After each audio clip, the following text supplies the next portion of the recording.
Неужели наши страны наконец-то о чем-то договорились? Подписывайтесь на обновления и точно будете в курсе всего самого важного и интересного. Руководство Сагдийской области сообщило о достигнутой договоренности об открытии границы между Таджикистаном и Кыргызстаном. Глава Хукумата Сагдийской области Раджабо Ахмадзада заявил, что он совместно со своим кыргызским коллегой достиг договоренности об открытии границы, которая была на замке более 2 лет, в первую очередь для предпринимателей и жителей приграничья. Ранее о возможности открытия пограничных пунктов пропуска заявляли руководители силовых структур Сагда. По словам Раджабоя Ахмадзада, во время недавних переговоров, состоявшихся на территории Кыргызстана, основное внимание было уделено вопросу открытия государственной границы и возобновления товарооборота между странами. В июле 3 делегации, возглавляемые председателями Сагда, Баткена и Ферганы, встретились в Чолпон-Ате. Даврон Захидзада, заместитель председателя Сагдийской области, рассказал некоторые подробности этой встречи.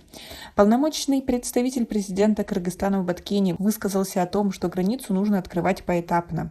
В первую очередь нужно начать с приграничных рынков, расположенных на территории Сфары и Баткена. Все, что было в прошлом, по его словам, осталось в прошлом, и не нужно это вновь ворошить. Нужно все начать с чистого листа ради благополучия жителей региона.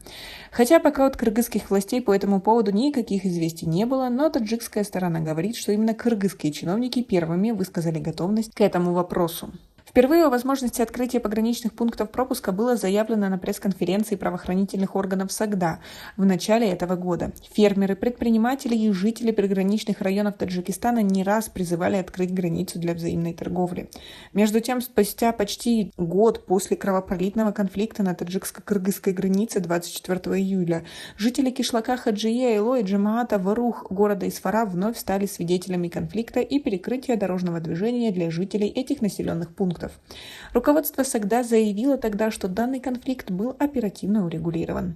Раджабой Ахмадзада, глава Сагдийской области, сказал: «Сегодня мы должны мирно соседствовать с соседями, потому что в Варухе, Чарку и Сурхе проживает более 110 тысяч человек. Такой же позиции придерживается мой кыргызский коллега. Мы с Абдукаримом Алимбаевым едины во мнении. На границе должны поддерживаться мир, безопасность и спокойствие. Отдельные случаи, возникающие между жителями по бытовым вопросам или в состоянии алкогольного опьянения, будут расследоваться дежурными в УМВД, которые были нами специально определены для этого, и они же будут работать с населением как народная милиция». Протяженность границы Кыргызстана и Таджикистана составляет 972 километра, 682 из которых уточнены, а 290 остаются спорными. Неопределенные участки госграницы между Таджикистаном и Кыргызстаном являются основным фактором напряженности между Душанбе и Бишкеком. Из-за них часто возникают небольшие и масштабные конфликты. Самый кровопролитный конфликт на таджикско-кыргызской границе произошел в сентябре прошлого года, когда с обеих сторон погибли десятки человек, сотни получили ранения. Как вы относитесь к такой ситуации? Как вы думаете, действительно ли смогут наши страны мирно открыть границы, а наши жители соседствовать в мире и благополучии? Ну а у нас пока на этом все. Оцените наше видео подпиской и лайком. До скорой встречи!